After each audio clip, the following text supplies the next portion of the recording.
Okay everyone, welcome back to another video on the channel. Today we're back on Gran Turismo 7 and we are back with a highlights video from the manufacturer's round 2 at Road Atlanta in Group 4. So this was a 16 lap race with heavy fuel saving. I'm driving for Nissan because that is my manufacturer that I chose, and this is top split, the final race of the day. We had some pretty good battles throughout the day, managed to pick up 345 points a couple of times, but we wanted to try and get some bigger points and carried on racing. So you can see we got a GTR in P1, we have myself in P2, and we have behind us Gigi Danny in the Evo, and behind that we have Giorgio, very fast Italian driver there, who is a world finalist driver, S-rank driver, one of the quick guys, and this is a very competitive lobby. Now the Nissan GTR actually was pretty strong over a lap, but in the fuel conditions it wasn't that great. You had to be insane on fuel. The only driver that I saw manage to really make a no-stop work competitively was Mehdi, who is an absolute god at fuel saving. I don't know how he does it, but it wasn't for me. So I'm going with a different strategy here. We're going for the one-stop race. A lot of people will be no-stopping the race, so if their car can do it. So this is a bit of a mixed-up race, and it's actually quite enjoyable. I enjoyed this race because the strategy element of pushing versus the no-stop fuel saver was quite interesting, I felt. So let's see how we got on in this GT World Series manufacturer race. We're in P2 and we're just at the moment sitting behind P1. You can see through this very tricky section of track. Now that section of track, it actually ended up being my strongest section in this race, I think. I was actually hooking it up quite well. So after picking up quite a few penalties there, I actually started to drive it quite well. And we're starting to get the hang of it. In the previous race, we actually got the hang of it quite well. However, towards the end of the race, we completely bottled the race. We were on for another big scoring round in the previous races, probably heading for 390 points, something like that, but we bottled it. So we had to go again, and we're in this race. We've got Gigi Danny, and that Evo, I will say, out of slipstream, not particularly fast, but in a slipstream, that Evo, incredibly quick. It must be the gearing on that car that really helps it on the straight line speed. So yeah, we're just sitting behind P1 at the moment in that GTR, and just, we're not going to overdrive at the moment. We're obviously pushing, but we're doing a tiny bit of short shifting. You'll notice that I'm not over revving it. You know, I can get into, you can really rev the car out, or you can just do a tiny bit of short shifting that will save a little bit of fuel. Now you might think, is it really worth it? But if we're doing the same pace, because you know we're behind another car that's pushing, we might as well just do a tiny bit of short shifting and just save ourselves a vital half a second in the pit stop, because you won't gain that much because the refueling rate was very quick for this race.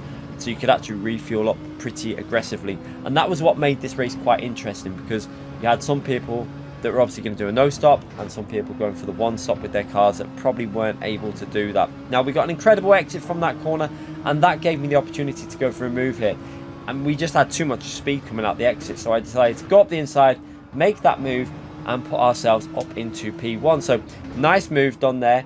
Maybe not the most tactical move, because technically you probably want to be in the slipstream, but I thought I'd give it a go at getting into the lead, having no dirty air, and seeing if we could actually build up a gap. It might be possible if we go really aggressive. So down the main straight, you can see that he's not actually going to try and overtake. He's actually going to give us a bump draft there.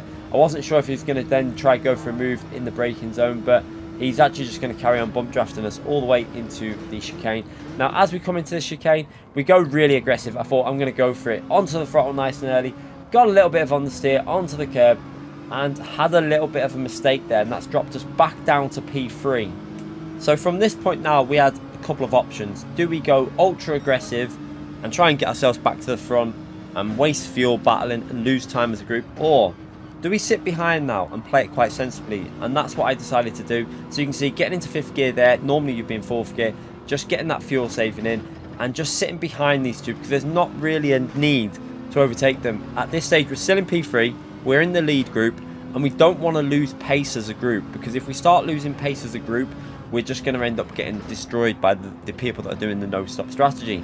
So what I decided to do here was just do the short shift, and you're going to see me shifting into the gears a little bit early there, halfway through the rev range, and just making sure I save a bit of fuel, because this will help us out when it comes to the pit stop phase of the race.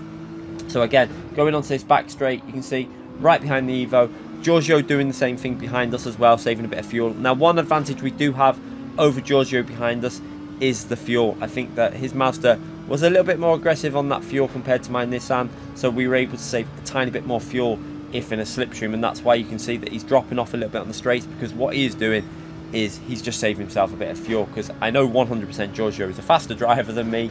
I'm pretty sure that if he was in my car, he would have been ahead of me. But that Mazda, although pretty solid over the lap and in the race conditions, it looked like it was struggling a little bit on fuel compared to the Nissan. Nissan was like an in-between fuel range car. It wasn't particularly great, but it wasn't the worst. So you could do a little bit of fuel saving. It was just, for me, a little bit too hard to do a no-stop. There was people doing no-stops in this car, and they were making it work. Some people like Mehdi, like I said, but he is absolutely talented at saving fuel. I'm okay at it. I'm not at the range that you need to do a no-stop at this combination in this car. So I decided to do the aggressive approach of just pushing, pitting, and then going for it at the end. And it made for quite entertaining view, and I think a lot of people enjoyed the racing throughout the day. And you can see at the moment, we're doing quite well here. We're actually in quite a good position. And that mistake we've probably made has actually probably helped me out here, because what we're doing now is we're doing reasonable pace and saving fuel.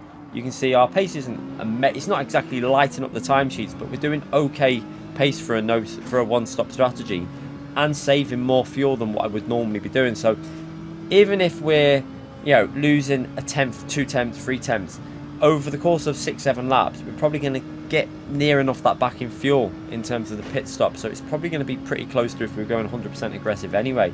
So if they're going aggressive in front of us and we can stay with them, which we're doing, you can see we're now on lap 6 and we're still right behind them saving fuel. This is going to be a benefit because we're going to be basically level with each other going into the pit entry, but then I'm going to have a quicker pit stop.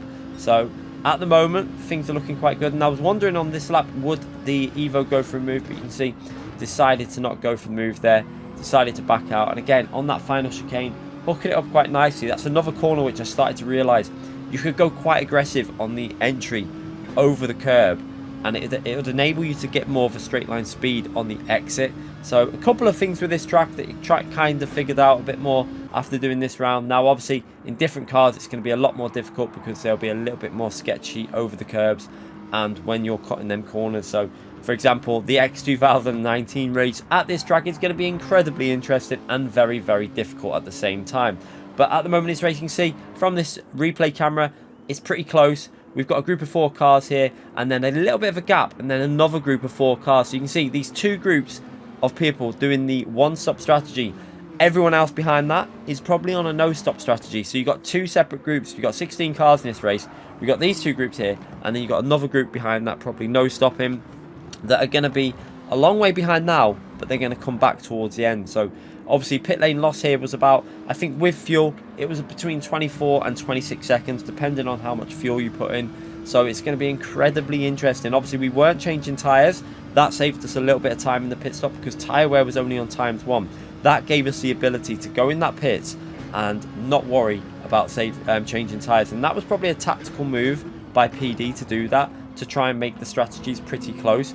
I actually think they got this pretty much spot on because the fastest time we've seen was a one-stop, I think, by a Subaru, and it was basically matched by a no-stop by a Subaru as well. So it shows you they actually did quite a good job on this race with strategy. I think they managed to make it so that a one-stop and a no-stop could work, bringing a few different cars into the mix. And you know, Group 4's BOP is a little bit all over the place, but there was quite a few cars that could compete in this, and it made it quite interesting, I have to say. So as we come up to the end of lap 9, we see that the GTR that was leading the group that we would have been leading has had to pit because obviously he's a little bit low on fuel. Now I've still got 2 laps of fuel left, and this is going to be a very good position for us. You can see that he's obviously pitted with enough. I think he had like 6% fuel left, so he just didn't have enough to do another lap. He had like just over half a lap of fuel there, but that means we've got 1.5 lap of fuel advantage when it comes to the pit stop. So all we've got to do now is try and stay with GG Danny in front of us there and just use his slipstream and yeah, just stay with him as much as possible. Now I will say that he was driving incredibly well in that Evo. That Evo looked incredibly fast over a lap, but again, I don't think the fuel was particularly as strong as the GTR because I think he had to push it a little bit more on the straights to get the pace out of it, whereas with the GTR I could get away with short shifting and that 6th gear into 6th gear a little bit earlier, and that was enabling me to save a little bit of fuel at the end of this straight. So as we come onto this straight now, we're just doing that short shifting again, not over revving. We're revving it out, but we're not revving it to the extremes. We're just saving enough on that rev range again, short shifting to 5th gear, and we're probably going to do the same as we come to the end of this straight. You can see that Giorgio clearly doing something similar behind us there, saving fuel in that Mazda as we go into the braking zone. This is going to be the interesting part, which I wasn't sure. Would he pit and would the car behind pit? Or would they stay out for another lap? How much fuel have they saved? So I've got enough fuel to do one more lap, but we are going to have to fuel save this one extra lap. You can see both of them in the pits. That means that we've got a little bit more fuel than both of them. So this is actually good news. You can see they're actually on 2%, but Giorgio there actually had 13% of fuel. So Giorgio actually had more fuel than what I had left there. So he had actually done a lot of fuel saving, was trying to get the jump in the pit lane. I'm surprised he didn't stay out actually and then try and get a light fuel lap in. It was actually quite interesting that he pitted there. I think it would have been better to stay out and avoid any possible traffic. But I did the obviously staying out, did a bit of fuel saving on that lap, and into the pits we go. Let's see what happens here. So Giorgio doing incredible fuel saving in that Mazda there behind us, just saving all his fuel. As we come out the pits, we fueled up quite aggressively, and as we come out here we see that Giorgio is going to be right next to us on the side there. We're going to have to give him the space on the inside, and he's going to take that position. But that is not a bad position for us because we've got good fuel now. We can literally go 100% all the way to the finish. I can go maximum attack from this point to the finishing line, and we're already in P5. So we've managed to get quite a big jump on a lot of them drivers are doing the no stop in this race.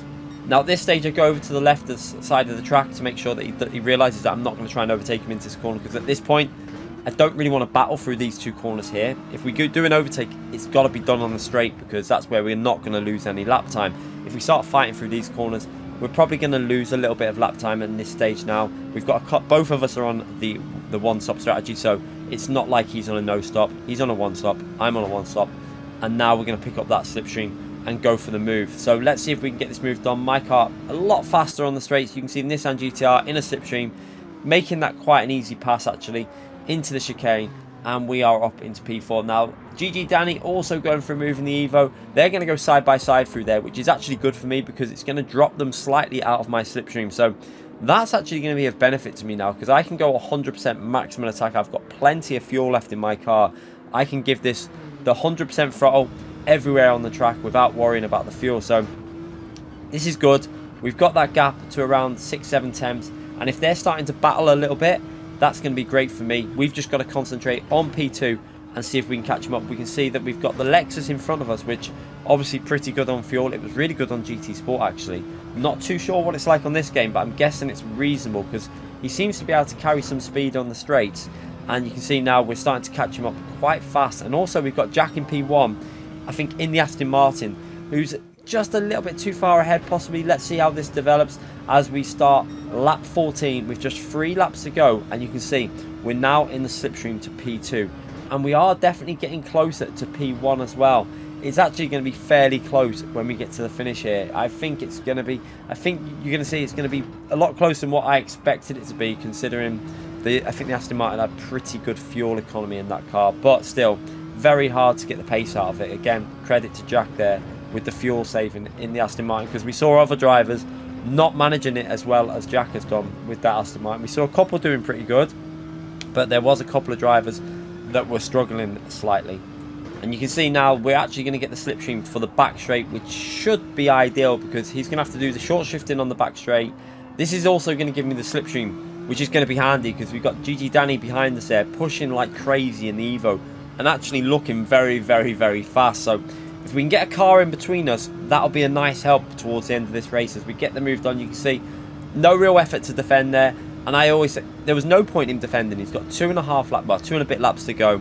He's not got the fuel to defend, and that's where some people would make the mistake of really getting aggressive, defending, wasting their fuel, and probably losing even more positions overall. He played that sensibly, just tucked into the slipstream, use our slipstream for a couple of corners, get a bit of benefit from our car with being in the slipstream, and that'll help him out overall in his race rather than fighting it. So helps us out, helps him out as well. And now we're going to skip to the final lap, and you can actually see we're on the 3 seconds to P1, and we've got GG Danny there just 1 second 9 tenths behind us and pushing a lot. And now he's got that slipstream, he's within quite a strong slipstream range, so if he really hooks a lap up, this is going to be very close. We actually did quite a weak lap there on lap 15. I think at this stage I was starting to get a little bit worried about making a mistake because we had made so many little mistakes towards the end of races throughout the day, that had lost me the potential to get really good points. So I was getting a little bit worried about making that little error, but we managed to do this lap a little bit better up to that point. You can see not too bad there. 2 temps off our best, so not really pushing 100%, but a little bit more competitive. And you can see the gap is still at 7 temps to P3. So as long as we don't make a mistake going onto this straight, get the car into the apex on the throttle nice and early, should be able to cover off P3. But we're going to be a little bit too far back from Jack there. You can see that he's losing a lot of time on the straight though. He's obviously having to do some quite aggressive fuel saving as we go over to the right hand side of the track just to try and break the slipstream for one move over to the right there. But I don't think we need to worry about that, because it looks like we've got the power of this car on the top end of 5th gear is enough to hold him off there on the straight. And now as we come through the final corners, this is going to be a very, very good drive and a very, very solid result for me. We can see this is a hard lobby. This is not an easy lobby we're in here. And we managed to get the P1. Jack does incredibly well on the no stop with the Aston Martin, taking P1. We're in P2. GG Danny in P3. So yeah, great drive by Jack for P1. I'm pretty happy with P2 there in the Nissan GTR. You can see we're the highest Nissan GTR in the race. And yeah, some very, very good points. So I was very, very happy with that. We qualified P2. We finished P2. And we're going to take some pretty nice points away from that, as you're about to see now as we move on to the end screen.